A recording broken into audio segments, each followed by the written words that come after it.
Hello, hello. Welcome to Purple Chair Chats. I'm so glad that you're here with us this afternoon. If you are watching this for the first time, Purple Chair Chats is a part of a series of videos where us as Jana's campaign staff members are really working to help instill knowledge, skills, and values that are oh so necessary to help prevent gender and relationship violence. And we do that by having specific subtopics within the issues that we educate on that we're going to go a little bit deeper into.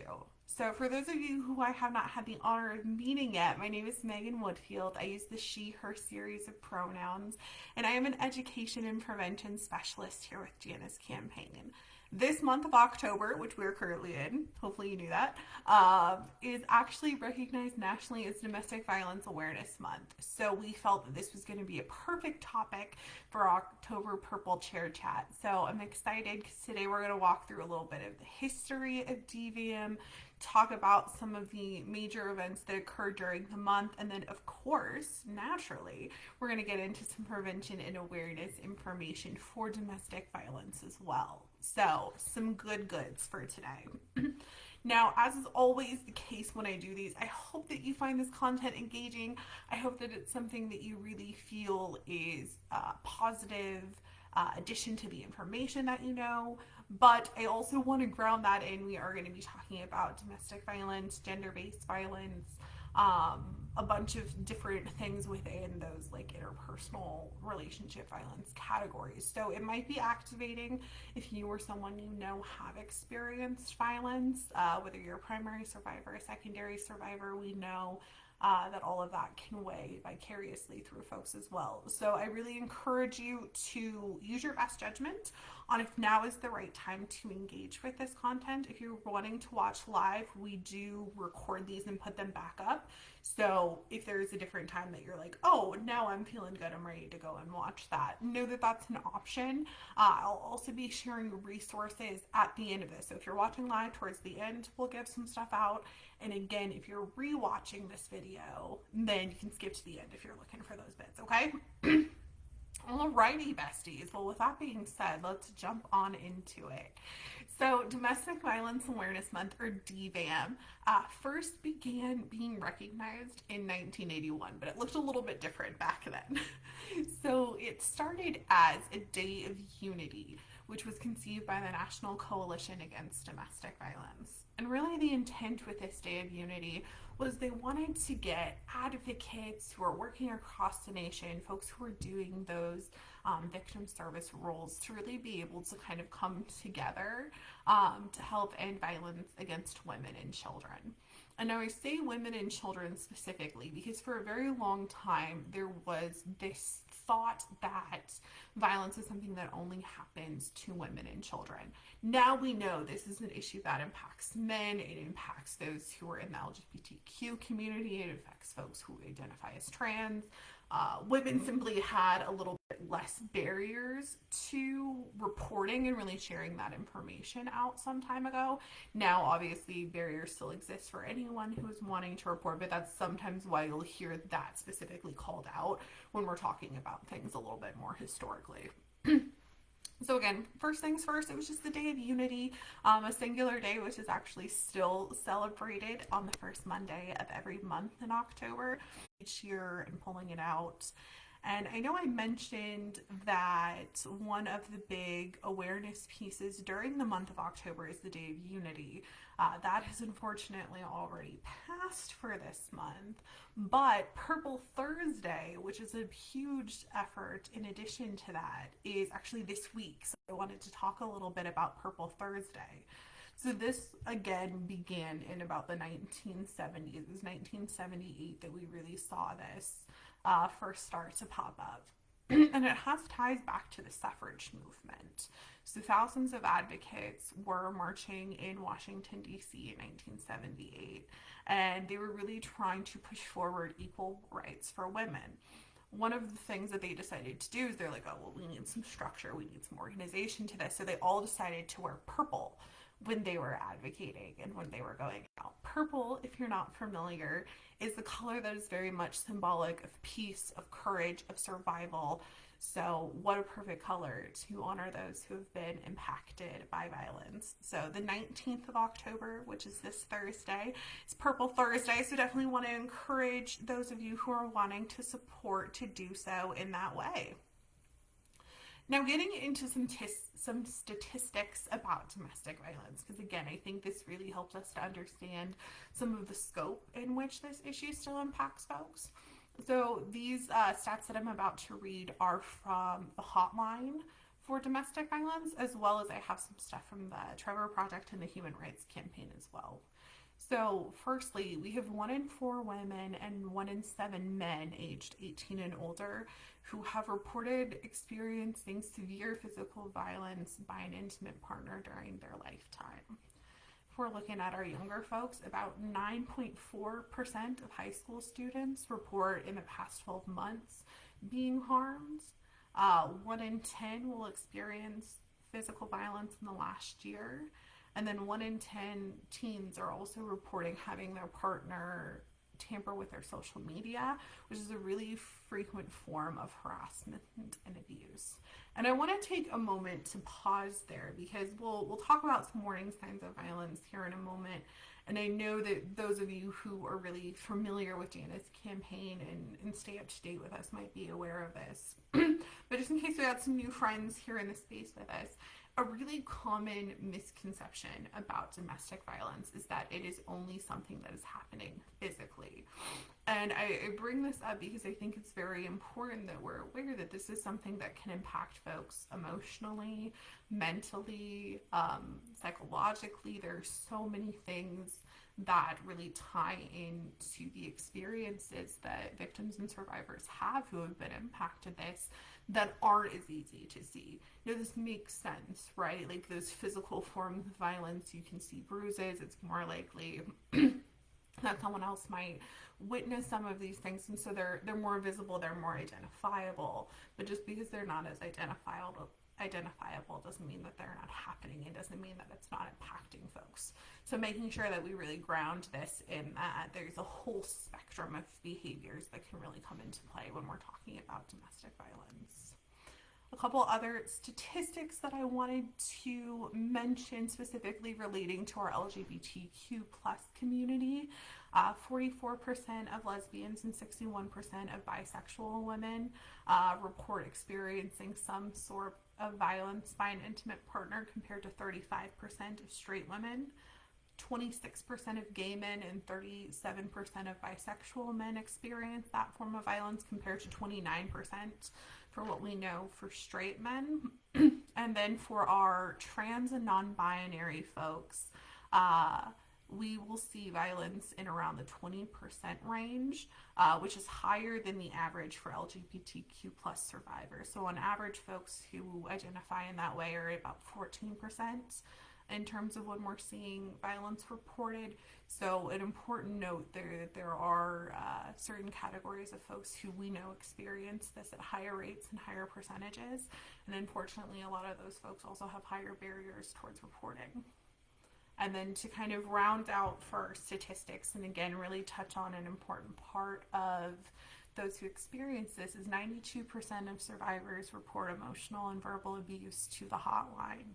So not every situation will get to physicality. We hope that that doesn't happen, right? Like I would love for no one to experience this, but what we know is that those emotional and those verbal aspects are happening in almost every type of violence that is being reported.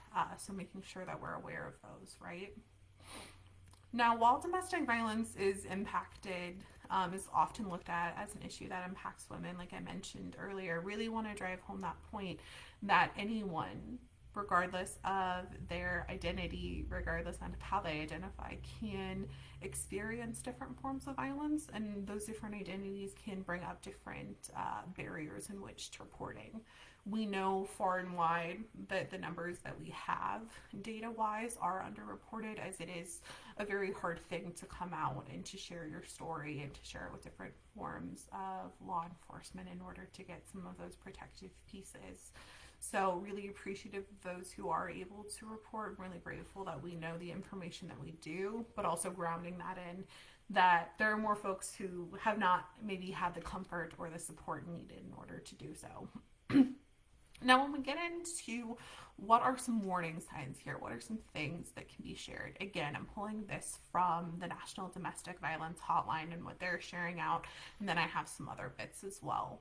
But if a partner is telling you that you never do anything right, if they're showing extreme jealousy, especially of your friends or of anything that you're doing that's kind of away from them or they're not a part of, whether that's a sport, an activity, or even just going to work because they don't come to work with you. Those are some things to be aware of. Preventing or discourage you from spending time with others, especially those that you care about. That is actually a tactic called isolation, which really helps someone who's engaging in these behaviors gain some power and control over another person. And that's a common theme that we're going to see throughout these, is that power and control piece is so much at the center of domestic violence, sexual violence, stalking, human trafficking. So all of these will really relate back to those pieces, whether that's controlling your finances, pressuring you to not make your own decisions and kind of seek for their perspective or their information. Intimidation, pressuring to use drugs or alcohol. That form, specifically if we're talking about sexual assaults, is very, very common. And then another thing that folks don't always think of when we're talking about this is even if they're not damaging you, but maybe they are damaging your items, your home, threatening violence against a pet or someone who you care about, that is also domestic violence and a tactic that's being used there to try to control and to try to have a negative impact. It's also really important to notice, in addition to barriers of reporting, folks who experience these forms of violence also have a lot of barriers towards leaving. One most notably being the risk for lethality in abusive relationships are at its highest when that victim survivor is attempting to leave. For those of you who've seen Jana's story or have heard us share this out with presentations, it's something we know really well. Jana had ended her relationship, and it was afterwards that her partner decided to become even more violent and murder her. So that's something that we share out, because I think oftentimes those who haven't experienced domestic violence will sometimes be like, well, I don't understand why they're not leaving. Like if this is really negatively impacting them, if it's something that's so hard. But again, there's some amount of love or care that's present in that relationship, or they wouldn't have gotten into it in the first place. And then we look at, do they share a home with that person? Do they have children? Do they have pets? Are they dependent upon them for transportation to get to work or just to get to a grocery store? There are a lot of different things that can pop up for folks. So if you or someone you know is trying to navigate how to end a relationship safely, we really, really encourage you to reach out to your local domestic violence agency in order to create a safety plan specifically for that. So advocates can really work with you through that process of seeing how can we get some separation, what are different resources that we have available. And we'll share out some of those. But if you are ever curious what your local agency is and you're not sure, please know that you can reach out to us at Janet's campaign and we'll get you in touch with them, okay?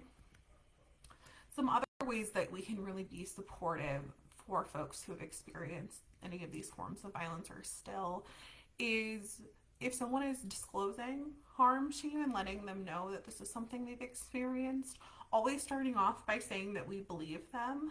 So much of our society is really rooted in victim blaming culture and narratives.